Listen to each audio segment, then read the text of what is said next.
مرحبا مجددا ومع الجزء الثاني من المسألة فيما يخص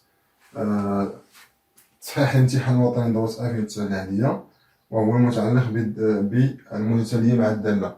بالنسبة لهذا الجزء هذا غتيكون بسيط، غتيكون غير استنتاجات من الدراسة السابقة للدالة، وهادشي تما أشاروا ليه. يمكنك فيما يلي استعمال نتائج دراسة الدالة F فقط. غير كنستنتجو. أغلبية التلاميذ يعني كيحاولوا يتجنبوا هذا الجزء بالضبط، ولكن هو راه بسيط جدا. كل سؤال عنده جواب ديالو في الدالة. إذا هنا راه البرهان الترجع البداية كتكون كما كتعرفوا سابقا. من أجل n يساوي صفر لدينا u صفر تساوي واحد. هذه محصول ما بين صفر و n4. هذه محققة، عبارة صحيحة أو عبارة محققة. نفترض أن n محصول ما بين صفر و n4 من أجل n. هذه هي نعتبرها عبارة محققة. لنبين أن n زائد واحد محصول أيضا ما بين صفر و n4. إذا كان قبل بالنسبة للبرهان الترجح، هنا كنبداو حسب الاختيار المباشرة، هنا كنستعمل الفوق. إذا هنا لا داعي. إذا حسب خصنا نشوف غير السؤال. هنا دائما كنستعملو الرتابة، بالنسبة للدالة. شوف غير رقم السؤال باش نشير ليه. الرتابة نعم، السؤال 3 بقى. إذا حسب الافتراض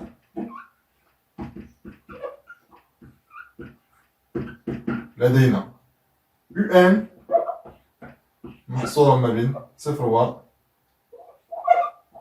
n4، وحسب السؤال كنشير ليه أولا كبيرة، يعني الجزء الأول.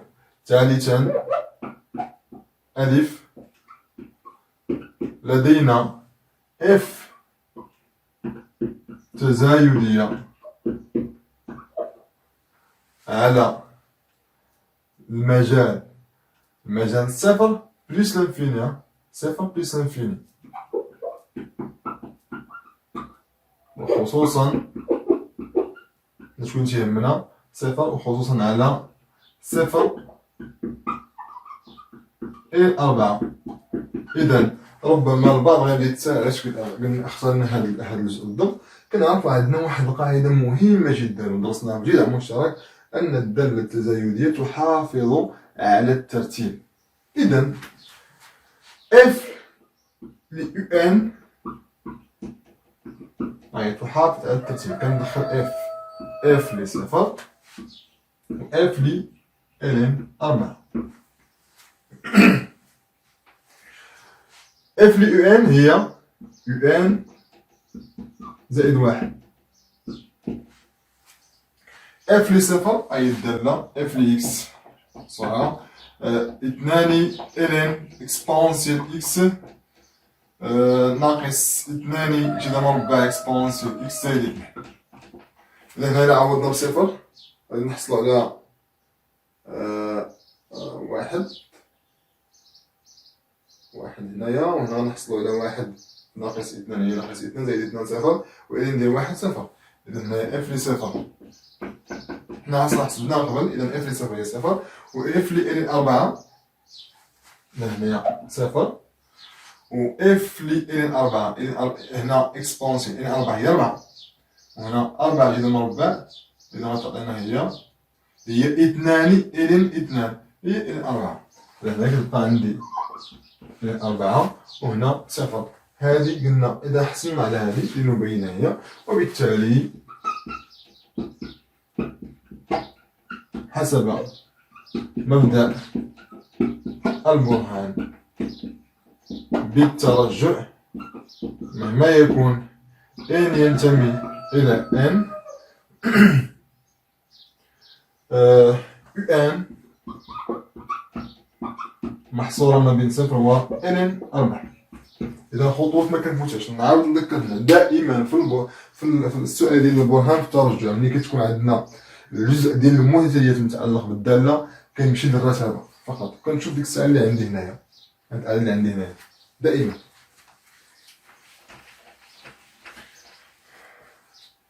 السؤال أظن باء ولا ثانيا. نعم ثانيا. بين أن المتتالية UN تناقصية. لنبين أن UN متتالية تناقصية. بالنسبة للتناقصية هنايا خصنا يعني باش نبينو تناقصية خصنا نبينو بأن UN زائد واحد أصغر من أو يساوي UN. هنا كنمشيو لواحد السؤال عطوه هنا مهم، ربما في الدالة ما باش داك الدور ديالو، ولكن هنا غيبان اللي هو السؤال 5 د. نعم كنمشي مباشرة. لدينا حسب السؤال غير حسب السؤال أولا كبيرة 5 دال مهما يكون x ينتمي إلى مجال 0 إلى 4 f لx أصغر من أو يساوي x. إذن نستنتج أن f ل UN أصغر من أو يساوي UN. على كل x كتعوض UN. شكون هي f ل UN؟ راه هي UN زائد واحد أصغر من أو يساوي UN. الجواب بسيط جدا، كل حاجة متعلقة بالدالة. إذن UN متتالية تناقصية. السؤال الأخير أي نعم هي 3 أسئلة ما كتكونش الأكثر غالبا. السؤال الأخير هو استنتج أن المتتالية UN متقاربة وحدد نهايتها. بالنسبة للمتقاربة كما كنعرفوا سابقا مادام عندنا تناقصية ومصغورة بصفر، إذا بما أن UN تناقصية ومصغورة بصفر فإنها متقاربة.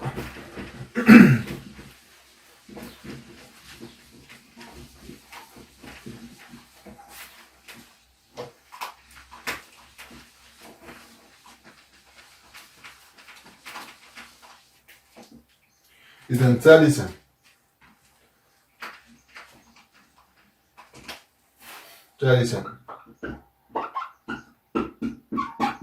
بما أن UN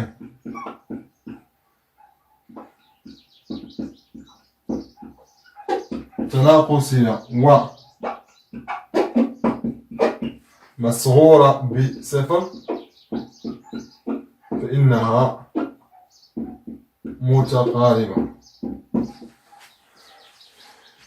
وحدد نهايتها. نعم النهاية عندها شروط خاصة. كاين 3 شروط. كاين قاعدة اللي كتسمى خاصية النقطة الثابتة.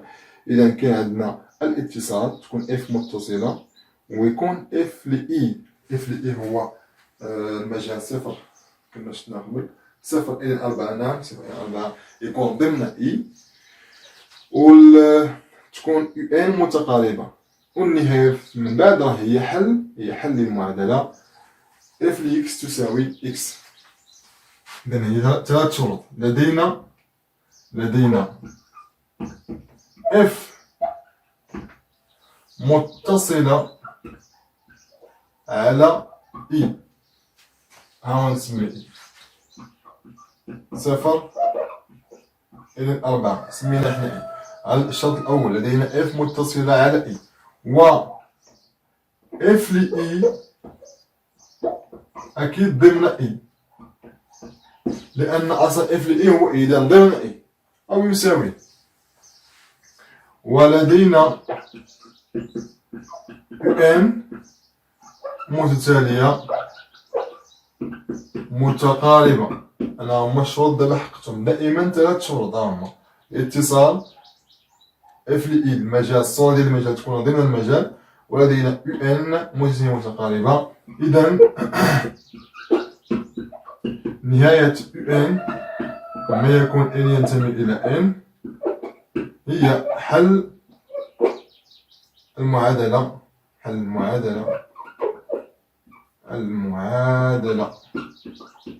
F ل X تساوي X.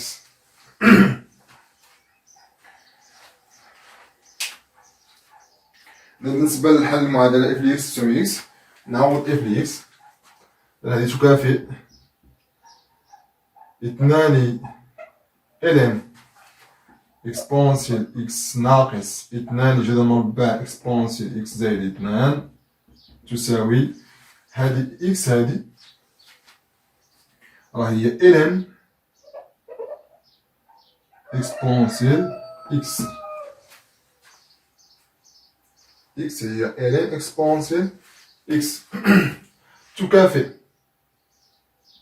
2 ln إكسبونسيال X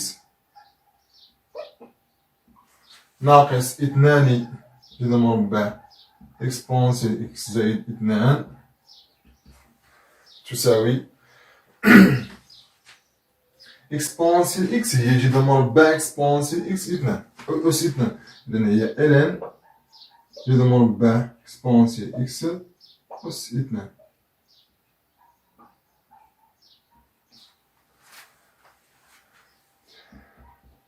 تكافئ 2 ln إكسبونسيال X ناقص 2 جذر مربع إكسبونسيال X زائد 2 تساوي هاد جوج تجينا إذن هي 2 ln إكسبونسيال أو جذر مربع إكسبونسيال X.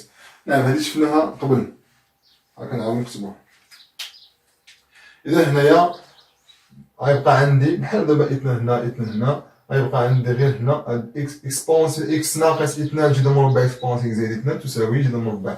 إذا تكافئ إكسبونسيال إكس ناقص 2 جذر مربع إكسبونسيال إكس زائد 2 تساوي جذر مربع إكسبونسيال إكس.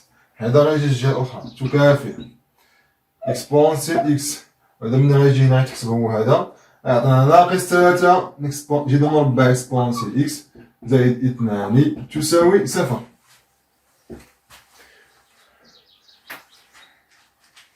نعم حتى هذا كنعطوه هنا في واحد السؤال سابق بالنسبة للدالة.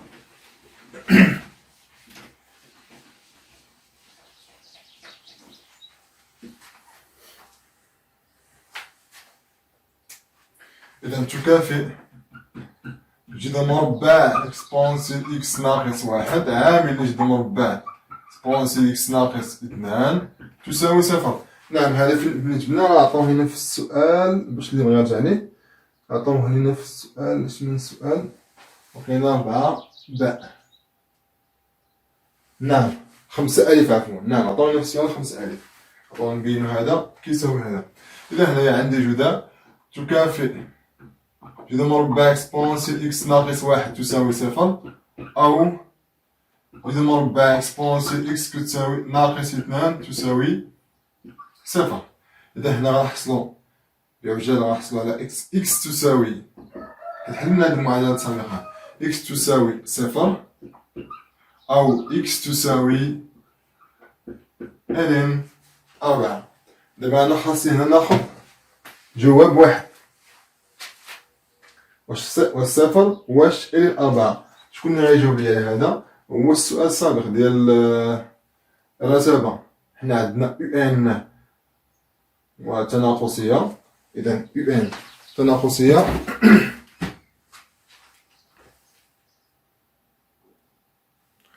وأيضا عندنا نعم السؤال الأول هنايا كانت عندنا إكس أصغر من لن 4، إذا إكس عفوا يو إن أصغر من أو يساوي لن 4، إذا إف يو إن غتكون أصغر من أو يساوي 1. إذا بما أن يو إن أو ما يكون يعني ينتمي إلى إن يو إن أصغر من أو يساوي 1، لأن يو إن متتالية تناقصية، فإن ليميت عندما يؤول n إلى زائد ما لا نهاية ديال يو إن راه غادي يساوي 0. نعم إذا أعيد بالنسبة لهذا الجزء هذا ما هو فقط إلا استنتاجات، هما قد شاروا لها. يمكنك استعمال دراسة الدالة، استنتاجات فقط، وكل سؤال عنده جواب ديالو. يعني راه ماشي القصد راه طبيعة الحال مادام كيعطونا شي سؤال خصنا نجاوبو عليه، غير معروف المكان ديال الجواب ديالو، هذا هو القصد. البرهان بالترجع استعمال الرتابة، الدالة التناقصية تعكس الترتيب، نرد بال هذه، والدالة التزايدية تحافظ على الترتيب. بالنسبة للرتابة ديال المتتالية كنشوفو السؤال اف لإكس أصغر من إكس، يعني هنا أو بعض الدول هذا السؤال كيعطي الوضع النسبي. بالنسبة للنهاية ها هما 3 شروط: الاتصال، صورة المجال ضمن المجال، و يو إن تكون متقاربة، وبالتالي هنايا كنحلو المعادلة كما كنحلوها عادي.